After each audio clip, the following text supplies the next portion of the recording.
tropeiro de mula, de distância em distância, as comitivas se reuniam e nesses momentos é que eles trocavam as suas opiniões, as suas ideias, cantavam e dançavam, rememorando a sua ancestralidade.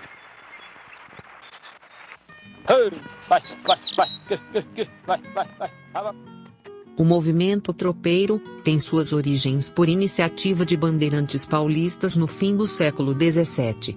Os paulistas tinham necessidade de transporte do ouro que haviam descoberto nas Minas Gerais. O ouro era objeto de interesse tanto dos bandeirantes paulistas, quanto dos portugueses da metrópole. Com iniciativa dos bandeirantes e apoio da coroa, fundou-se em Taubaté, em São Paulo, a Casa de Fundição. Marcando o início do tropeirismo primitivo, os bandeirantes paulistas já haviam atravessado antes as regiões dos Pampas do Rio Grande do Sul, Uruguai e Argentina. Eles sabiam da existência das mulas chucras que habitavam os Pampas uruguaios e argentinos. Por isso os bandeirantes foram os primeiros a serem tropeiros. Na época esses homens intercalavam, ora na lida de bandeirante, ora na lida de tropeiro, até tornarem-se integralmente tropeiros. Sendo o tropeirismo uma evolução e uma herança do que foi o homem bandeirante. O tropeiro paulista foi peça essencial para o surgimento de inúmeras cidades no Rio Grande do Sul, Santa Catarina, Paraná, São Paulo e sul de Minas Gerais. E também foi a peça principal para o asseguramento dos estados sulistas ao território do Império Português e depois brasileiro. O Rio Grande do Sul e a região sul está estritamente ligada ao tropeirismo, tanto em sua cultura, quanto na sua própria história. Porém, a origem do tropeirismo não é gaúcha como se pensa, mas paulista, que é o resultado da própria expansão do antigo homem bandeirante. Os paulistas, a fim de comercializarem mulas e gados para o resto do Brasil, instalou em Sorocaba uma grande feira, tornando Sorocaba o centro irradiador dos tropeiros. Os paulistas iam até a Argentina tratar do amansamento dos muares, e de lá traziam até São Paulo para comercializar suas mulas. Nos seus pousos formaram-se povoados, vilas e cidades importantes nos dias de hoje, e em toda a região sul e São Paulo, deixando rastros importantes na cultura, tradição e culinária. O uso do poncho, a bota de cano alto, o chapéu de aba larga, o facão sorocabano, apesar de tão comumente associado ao gaúcho, é, na verdade, de origem paulista e bandeirante. Esta indumentária era tão comum em São Paulo, que mesmo no verão se usava. Os paulistas também deixaram os fandangos sapateados, a música com violas, o dialeto característico, o feijão tropeiro, o arroz carreteiro, e o café tropeiro. Os tropeiros paulistas e os seus descendentes no Rio Grande do Sul que habitavam as serras gaúchas, eram conhecidos pelos gaúchos dos Pampas por birivas, por possuírem características, modos de falar, cantar e dançar, comer e vestir que os diferenciava do gaúcho da campanha. Fique a seguir com o documentário sobre a história e vida dos tropeiros. Vai, agadão. Vai, Ana, vamos. Vai. Vem. O tropeirismo começou por causa da necessidade de transportes em Minas Gerais. Vai aí, bicho, vai aí. Vem. A mula, o burro, entram em substituição ao trabalho escravo. O custo do negro era muito alto para ser usado apenas para o transporte. Aí então que se estabeleceu esse comércio da Argentina com os paulistas para suprir as minas de ouro. Em 1700, as minas de Potosí já estavam praticamente esgotadas e as mulas estavam como represadas nos campos argentinos em grande quantidade.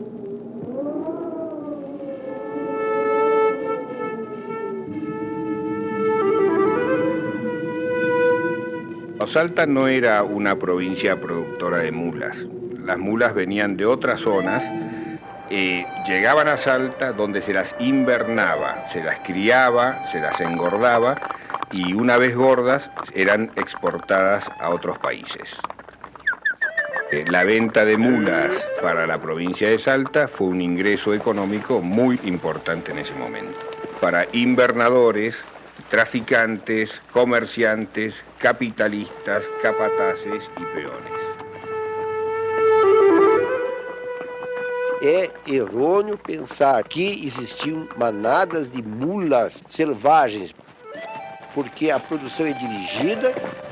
Era necessário que existisse o criador e quem garantisse a compra lá.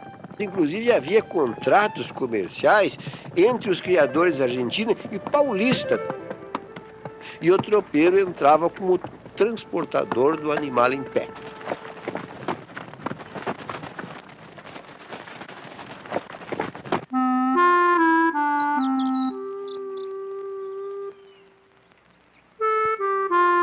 Para entender o ciclo do tropeirismo, convém conhecer um pouco sobre o burro e sobre a mula.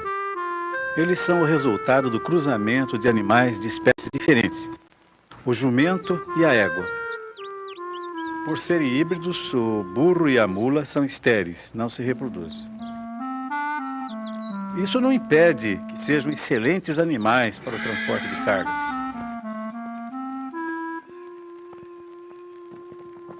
O cavalo e a égua andavam mais, mas não tinha resistência. O jumento era um animal lento e a somatória da égua com o jumento produziu um animal que tem rapidez e tem resistência.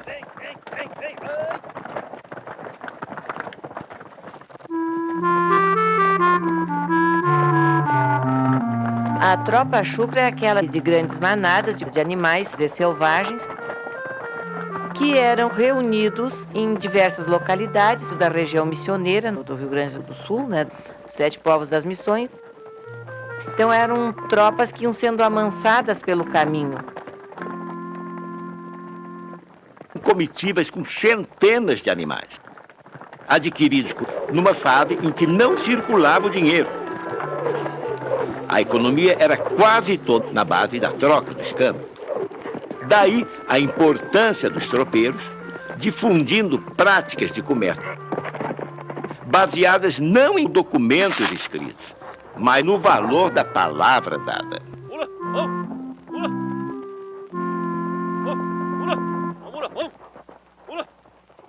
Era um trabalho bruto, grosseiro e muito trabalhoso. Agora, tinha que ter certos cuidados, porque se prejudicasse o animal, que ele ficasse manco, ou ficasse com alguns defeitos, algumas baldas, como se chama, ele perderia muito valor como mercadoria de comércio.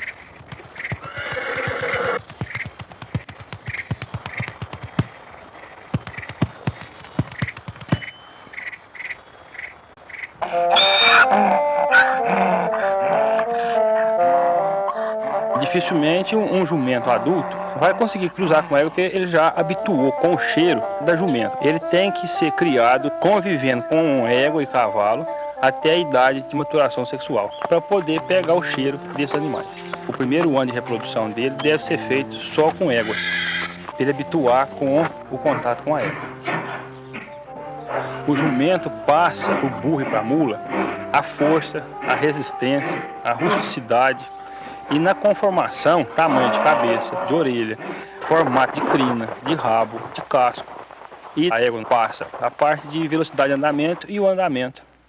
O comportamento do burro e da mula tem bastante diferença. O burro, por ser o macho, ele seria mais nervoso do que a mula. Por isso que o burrinho é castrado nos primeiros dias de vida, para ele se tornar mais feminino. A mula é mais dócil, ela é mais calma, é mais tranquila. A mula é um animal próprio para o transporte em região montanhosa. Na fronteira do Rio Grande do Sul, praticamente ela não usou a mula. A fronteira é toda planície, a gente vai para o lado que quer. Então usou a carreta de boi sempre. O homem do Pampa, da fronteira, a extensão de terra faz com que ele tenha uma visão muito ampla. Os horizontes são enormes e tem um 360 graus de conquista. Para o homem da serra, a terra é diferente e o solo tem muita pedra. Então, o tropeiro também tem uma referência mais imediata e não um horizonte tão aberto. As tropas chucras saíam lá do Rio Grande do Sul, de Passo Fundo, Viamão, e subia a serra ali, entrando por Santa Catarina. E lá eles iam chegar em Curitiba para pegar o caminho que vinha para São Paulo, via Itararé, e chegava em Sorocaba, quando tinha a maior feira de comércio de Moares. Ai, corre! Além da pastagem muito boa, havia salinidade do solo, porque a mula, como o gado vacuno, não se cria sem sal. Ele vai acabar morrendo de insuficiência suprarrenal. Estas mulas ficavam algum tempo aprendendo a comer sal e se reconstituindo um pouco as forças para enfrentar as picadas através do grande sertão de Santa Catarina.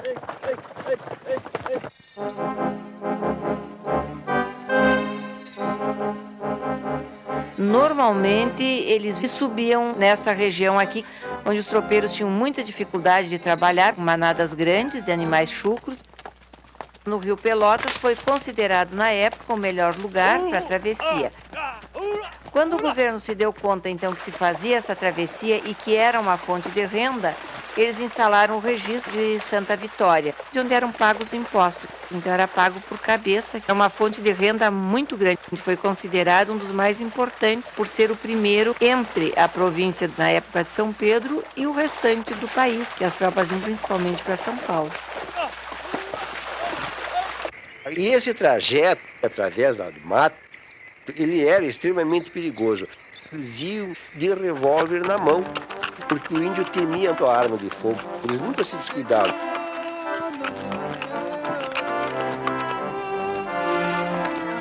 Estas comitivas, conduzindo centenas de burros e mulas, viajavam mais de 1000 quilômetros até a grande feira.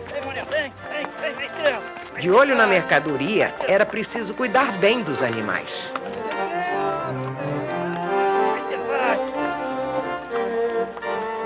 As viagens levavam meses. Isso determinava um contato permanente entre as pessoas da comitiva. Cada um tinha uma função específica. Desta relação de trabalho resultava a responsabilidade de cada trabalhador e certa autonomia profissional. Aliás, coisa rara na época. O tropeiro precisava parar para pernoitar, precisava comprar a sua alimentação. E então, dos pousos, se originava uma pequena atividade econômica.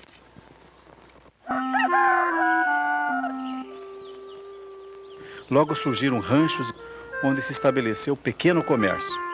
E o fluxo das comitivas deu origem a vilas, cujo crescimento vai delinear o cenário da urbanização de nossos dias.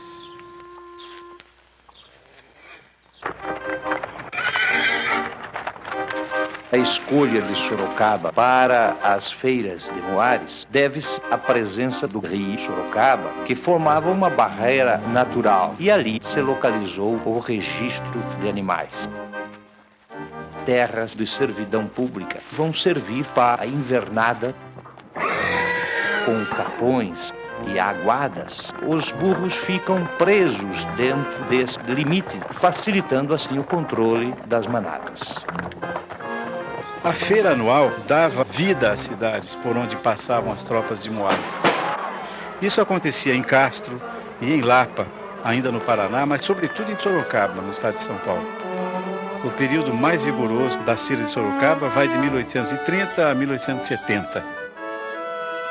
No jornal Sorocabano, de junho de 1870, podemos ler o seguinte: passaram por Sorocaba 42 mil bestas e, mesmo assim, muitos compradores estão voltando a seus estados sem as tropas que vieram adquirir. Em Sorocaba, a tropa era vendida para Minas, Rio de Janeiro, também Goiás, Cuiabá e a Bahia. De lá eles seguiam para outras regiões do Nordeste. Naquela época, nós tínhamos uma economia voltada ao exterior. E o muar vai ser o veículo que vai desenvolver o mercado interno brasileiro.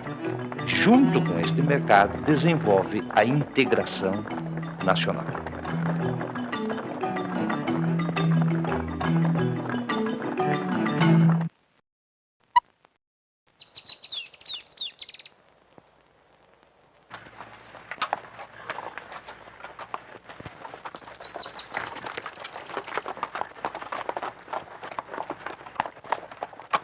E a tropa arriada, aí são tropas menores, onde os animais são o meio de transporte, principalmente das fazendas para se abastecerem.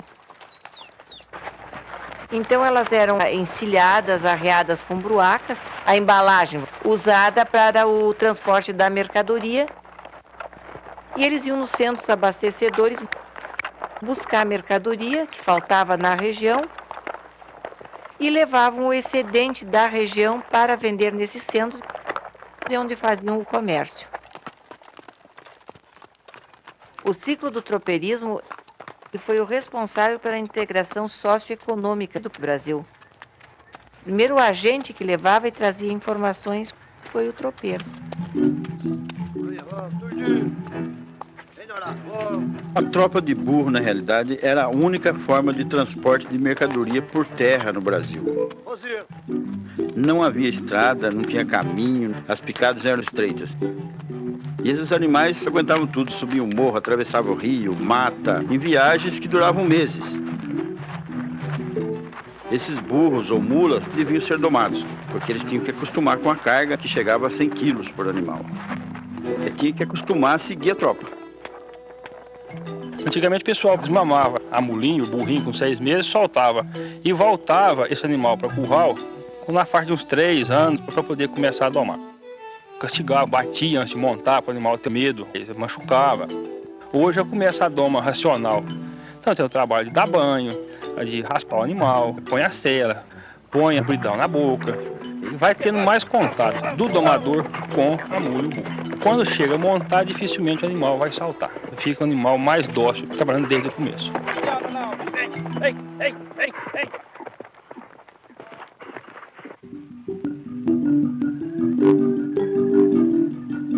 O tropeiro respondia pela boa condição dos animais.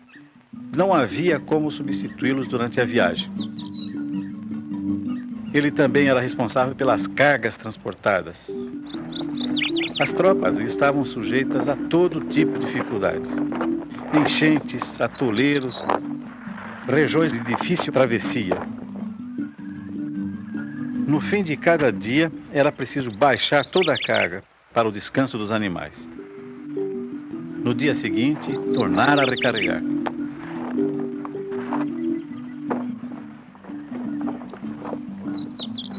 A acomodação das cangalhas, dos jacás e das bruacas no lombo dos animais tinha que ser muito bem feita, pois os percursos acidentados e o balanço dos animais traziam risco permanente às mercadorias transportadas. Era um trabalho meticuloso, que desenvolveu técnicas, aliás, que persistiram até nossos dias.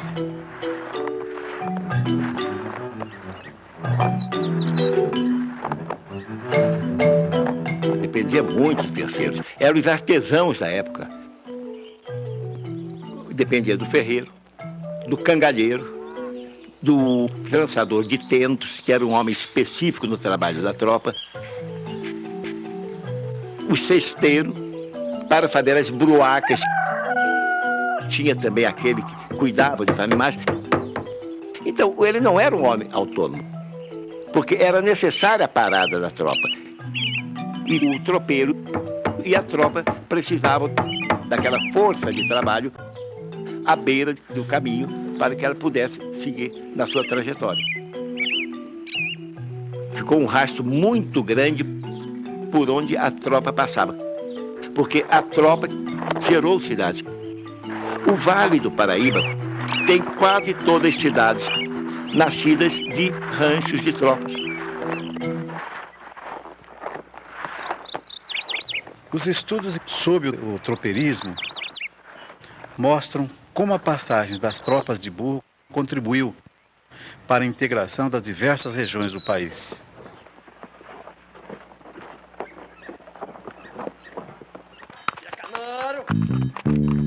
A bibliografia pode dar a ilusão de que o tropeirismo é um sulista.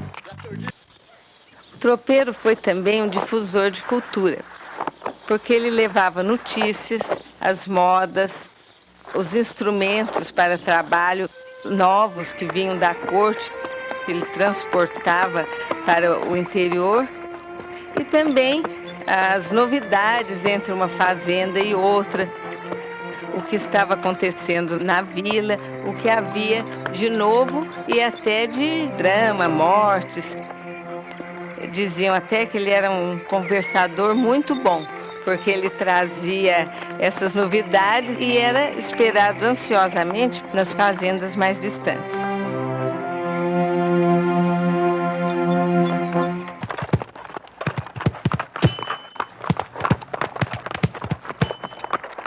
A atividade do tropeiro foi inovadora. Para comprar as tropas eram necessários capitais elevados e sua obtenção envolvia empréstimos e outras operações financeiras que eram garantidas muitas vezes apenas pela palavra dada. O fio de bigode, como se costumava dizer. Esta confiabilidade ajudou a aumentar o prestígio dos tropeiros e da ética ligada à sua atividade.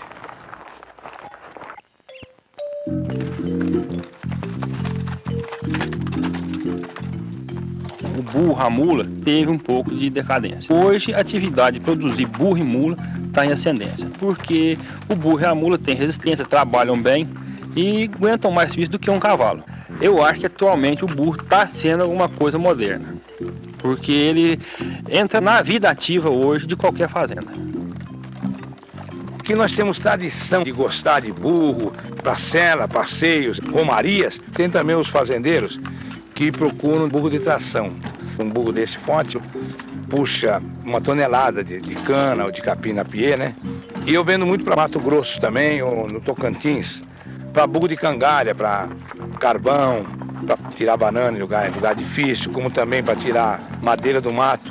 Tem que colocar no acesso da estrada onde passa o caminhão, montanha. Esses burros vão lá buscar.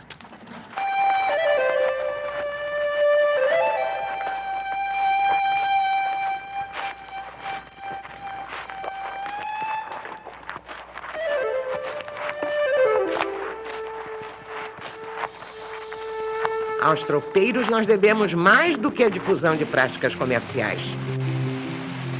Eles nos deixaram uma herança presente na culinária e até em nosso vocabulário, rico para burro.